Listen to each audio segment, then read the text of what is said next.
So today on Talking Business, I'm located in the newest real estate offering in Gibraltar, Buxton Properties, joined by local entrepreneur Sam Buxton. Welcome to Talking Business, Sam. Thanks so much for joining me. Thanks for having me. No, I always appreciate the opportunity to talk to you, Denise. So tell me a little bit about the starting of your life here as a local Gibraltarian. Grew up here in Gibraltar in a pretty humble setting. Great memories in school, being called in my mum who's screaming off the balcony to come in for dinner. I have nothing but happy, peaceful memories as a kid growing up in Gibraltar. So you're very young and you've finally become a multiple business owner, but from that very nice, safe childhood to say 18 years old, what kind of triggered the sort of risk taker moment in your life? I was very lucky. I had some amazing mentors in my life very early on that got me into the game of basketball. Adam Gasaglia and Randy Hafner. I excelled in basketball quite quickly, probably because of my obsessive personality in wanting to be at least the best in what I do. And I had an opportunity to go and play basketball in America when I was 18. Going to America to study and going away for 6 years, sometimes I was away for 2 years without coming home. It built a resilience in me. Early on, developed a mindset of knowing that the path and the journey is always difficult, you know, and overcoming and how to overcome hurdles mentally and physically. I apply that in my business day to day. I vividly recall being in America and going through the first 6 weeks prior to a season starting are the 6 weeks of hell, they call them. Okay. Because the coaching staff push these kids, well, 18 to 22-year-olds, they push us to our absolute limits and they try to crack you because they only want the kids that are going to be mentally ready. Every year in my 6 years there, at least 2 kids dropped out during the 6 weeks of hell before the season. I wasn't aware I was getting into that when I left Gibraltar for the first time. Okay. And that coming from Gibraltar in a very relaxed environment and going down the beach, you know, with my friends, to being in the middle of America by myself in 6 weeks of hell, when I'm looking at the early Facebook and seeing my friends who are in the UK who are partying up in like Freshers Week. Yeah.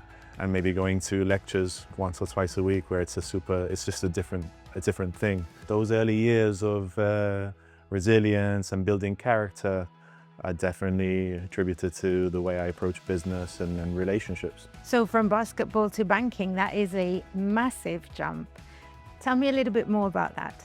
Yeah, so the transition is actually quite nice. One of the sponsors was the president of a bank called Progress Bank and Trust. And on my senior night, which is the last night where it's your last basketball game, if you like, as a college basketball player, I remember he came up to me and my parents, because my parents came over and asked me, hey, would you like to, I've heard you're interested in banking, would you like to come and have a job? So basketball was really that platform that gave me my first career opportunities.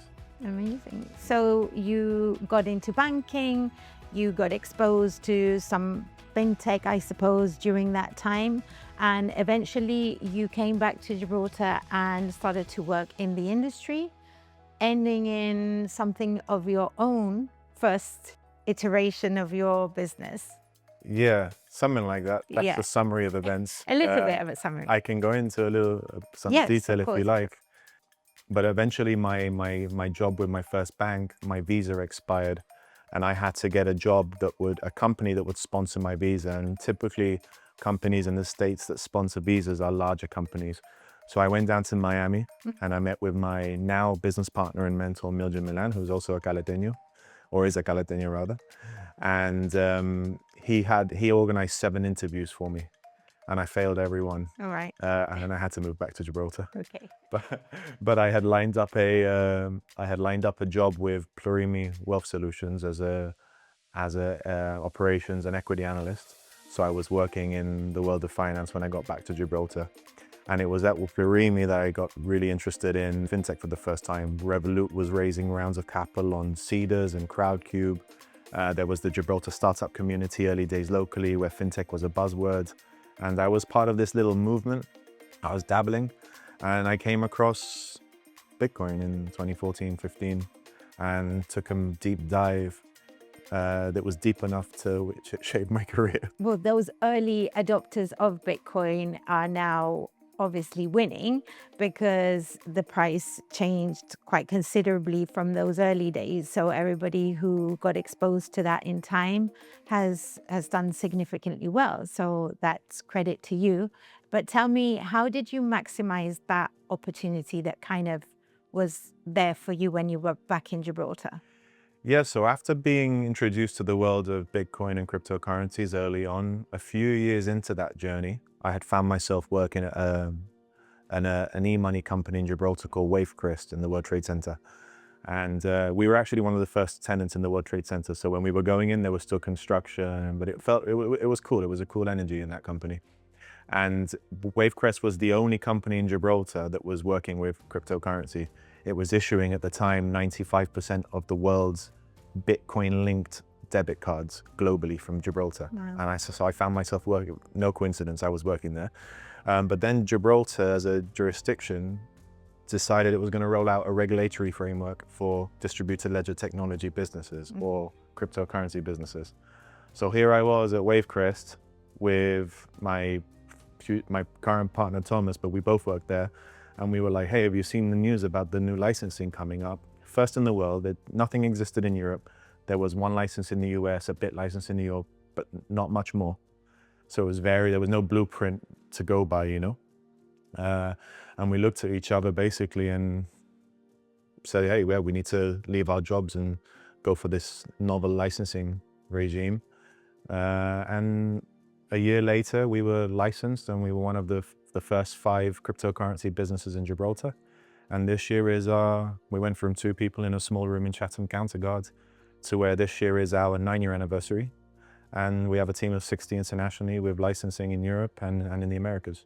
So do you think that it would be fair to describe yourself as someone who is willing to jump on opportunities? And do you think that it's important when it comes to building something? Preparation, timing, and a bit of luck, right? So timing is one of the 3 pillars of successful outcomes. And it just so happened that when I go back to saying I'm very lucky and blessed, what's the chance of your very small country deciding to roll out a regulatory framework in a brand new technology that you've already spent a couple of years investing in and becoming a subject matter expert? I hate the word expert, but you know what I mean. Yes. So the stars aligned to where it was an absolute no-brainer for us to leave. Under normal circumstances, making a decision to leave your job, we had options in the company, we had shares, we were small owners in that business as well. So deciding to leave that business when I had just had a newborn child as well, my first child, it's not the decision that most people would make. But then again, tying it into going off to America, being in the middle of nowhere, being exposed to this military-esque training program, it sort of like cultivated a bravery maybe that I didn't have when I was a younger kid, and now I still carry that today. Like, I'm not scared of failure. Or like, you know, we come into this world and we leave with nothing. And if I can challenge myself and potentially have a positive impact on others, I'm going to do it. What other people might think of me is it's not my business. So, and that's something that I've always taken forward, you know. You've mentioned luck. I believe that that is more about keeping your finger on the pulse. And you've also mentioned how Gibraltar introduced something that presented you with an opportunity.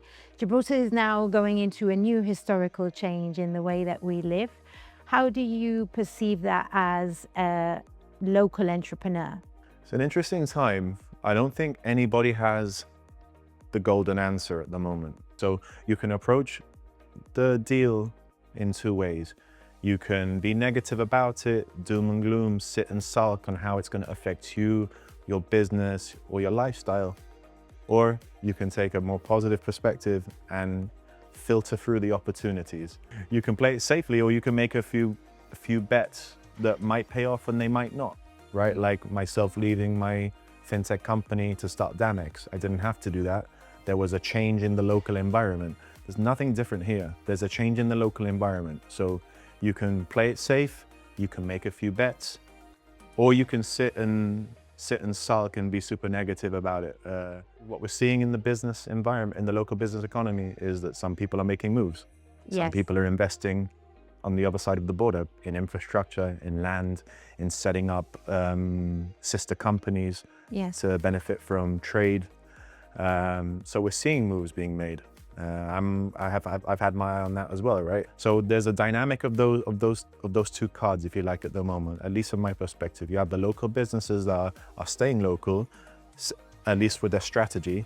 So they're centric here, Yeah. and they're adapting to what might be coming to try and benefit. And there's those who are maybe being a little more aggressive and making investments across the border in ways that might complement what they've built in Gibraltar over the last 20 odd or whatever years it might be. And it's going to be interesting to see how it plays out. I think I've had numerous conversations with local business people, and I keep hearing different perspectives, different opinions on what the impacts and implications might be of the deal. From like the smartest people around us, like in our community. So nobody really has like the 100% golden rule at the moment. And interested to see how all that plays out. Yeah, we can try to predict it, but I think it's going to be hard until we actually see what the outcome really is in reality.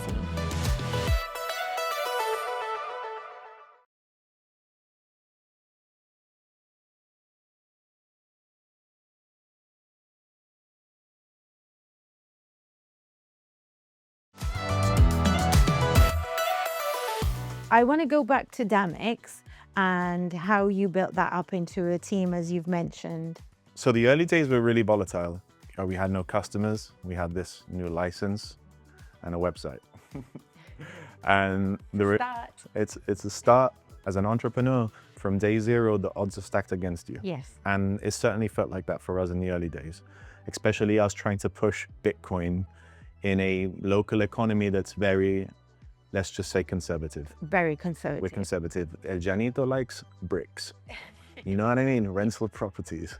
By the way, Yes. it's Buxton Properties. We won't go into that just yet. But so at least back in the day, 10 years ago, trying to push blockchain technology was it was an uphill battle. But you know, we got through it. We had some small wins. We were very bootstrapped in the sense that we didn't have any major overheads at the beginning. So we grew sustainably. We could have raised a lot more capital and been a lot more aggressive with our growth. It was never really our game plan, nor were we honestly any good at raising capital on the international scene. So we took the longer road, the longer journey, if you like, to growing to where we got to. And we made some good decisions. We made a load of bad decisions. I think I've probably made an equal amount of good decisions and bad decisions. But Warren Buffett famously said, you know, you only have to be right 51% of the time to be successful, at least in trading or stock picking. And that's how I feel. I mean, I've made so many mistakes that I regret in my career. And it's been difficult because in the early days, I always wanted to create an environment that had good energy, similar to my Wavecrest days, that felt a bit more like a tech office environment where I wanted to always make people happy. And I was, you know, Damex in the early days was a really cool place to work. I was maybe stupidly spending money on staff events, taking the team here, taking the team there, going to Sierra Nevada, skiing with the team, always like trying to like cultivate this good energy. And yeah, it's difficult. What was difficult for me in the early days is eventually people move on. You start making decisions as a leader that upset people. And those were learnings that were tough for me, you know. And eventually, like, 51% of good decisions, 49% of bad decisions. And the bad decisions start to weigh on you, right? And it also got to a point where when we were 60 people, I wasn't enjoying managing 60 people anymore.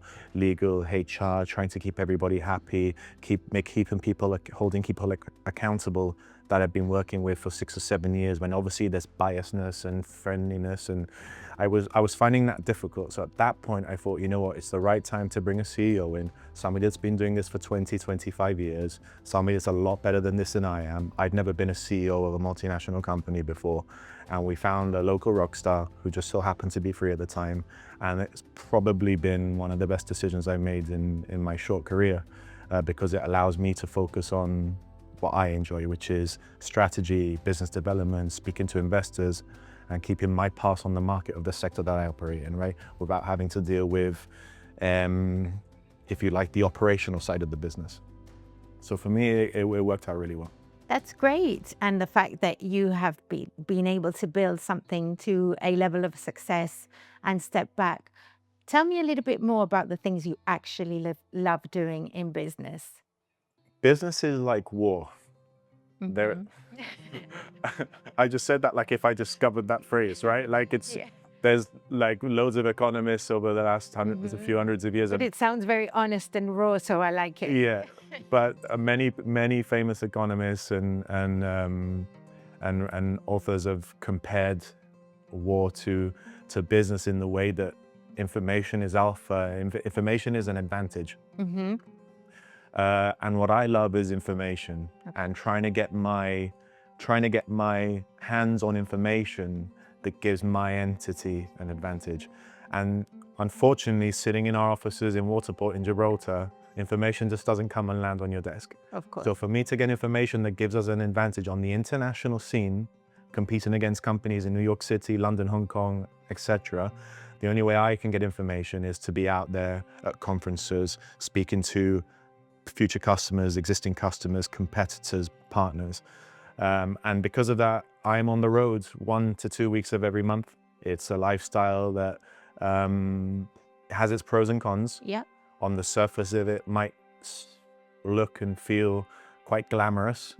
But once you've been on the road a few weeks and you know that in a couple of days you need to go again and have high social energy, to have a smile and speak to people, it's not all roses. It's not all it's cracked up to be. It's work. Yeah. It's work, and I choose that because I love it.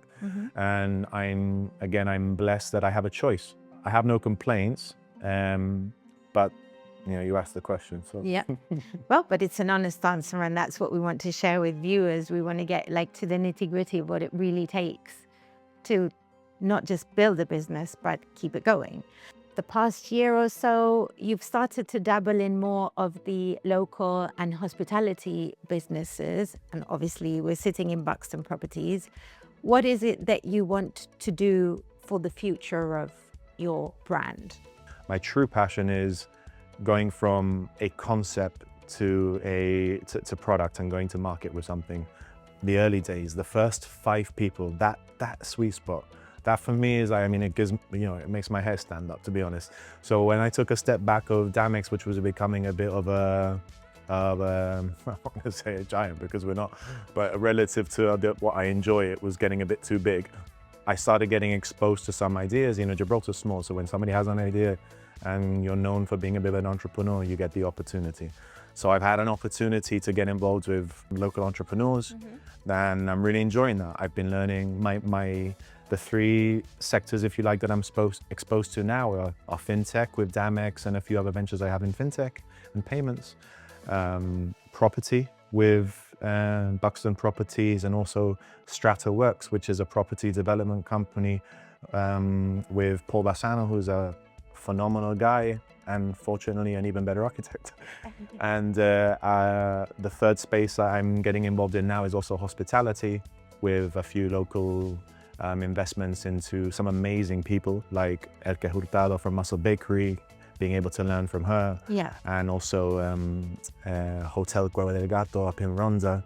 So getting involved in the hotel business and check that out, by the way, online. It's an amazing space. Always learning, hungry to learn more. And all of those businesses have something in common, or a few things in common, and that is that business isn't easy. It's called work for a reason. Yeah. All those sectors are constantly changing. There's new players coming in and out of the market. And you just need to be ready to change and adapt. So you're a father, 2 young boys. That is a full plate also. How do you manage to be able to split your time between business and family? It's something I'm still trying to figure out. Let's just say it's work in progress.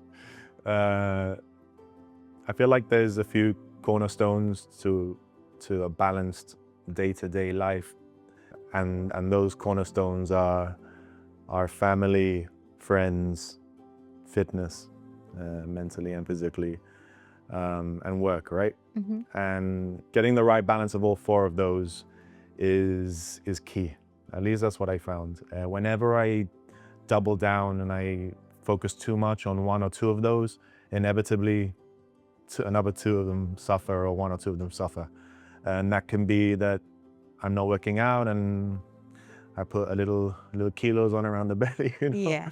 Or I'm not spending enough time with my family, and that has its repercussions, obviously, or work, and vice versa. You get the drill. So I'm trying to like still figure out the balance between all four of those things, and that is work in progress. I think that's true for everybody too. So whether you have a job or you have a business. So you've now entered the real estate market, and there is a lot of talk about whether the property market is going to open up, or is it going to be better or not. What are your views on real estate in Gibraltar? Yeah, so this is also a discussion point that's common now and also varied in its answer. Like, I'm hearing a lot of different opinions. My opinion is that this isn't a new concept, but it's maybe emphasized now more than ever, given that there might be free passage, is that Gibraltar has different catchments of value. So you have your central real estate, which is different to South Side, that's different to maybe Devil's Tower Road and things that are close to the border. Common sentiment is that properties that are maybe a little bit closer to the border now, that are not what we would call a luxury property, might suffer in value and potential growth. Because of its proximity to the border, where now a consumer has to decide, well, do I go for something that has a premium, which is effectively in a borderless environment, it's 10 minutes away from something that's highly discounted. So one common opinion is that on Devil's Tower Road and on the north side, we will see a discount, and we'll also see an increase in some price discovery and balancing out in prices across the border in Spain, which we have seen in the last 24 months. There has been 36 months even. We've seen this steady increase in property values directly across the border. Okay. So there's going to be this balance out and this price discovery. Luxury properties we think will do well. Yes. So will continue to do well, as well as properties that are central with strong amenities. And the South Side is its own little world. Even though, like, somebody listens to this in the UK, I think this is ridiculous. But the South Side will remain quite consistent in our view, because it's its own little world. And we have some other views that are maybe a little bit more challenging. Yeah. And if anybody is interested in hearing out what our view is in the local property market, happy to have a discussion down here at Buxton Properties. Now we're coming to the end of the interview, and there's a question I always ask all guests, which is, Sam right now is? Sam is and always be a student. Yeah. Okay. So always learning, try to approach things humbly, with a good attitude and a hungriness to learn, because nobody knows absolutely everything. And those who can adapt and change the quickest will be the most successful. That's a great answer. So this was a really interesting discussion, Sam. I've known you for a long time, and I've spoken to many business owners for the past 10 years, but you are truly an old soul of business. Not even 40 yet? Yeah, 36. Oh, that was incredible. Well done. Thank you so much for joining me. Thanks, Denise. It's always a pleasure. So for our viewers, I hope you enjoyed joining this conversation. A local entrepreneur, not even 40, multiple business owner. It was great talking to Sam Buxton. Thank you for joining me.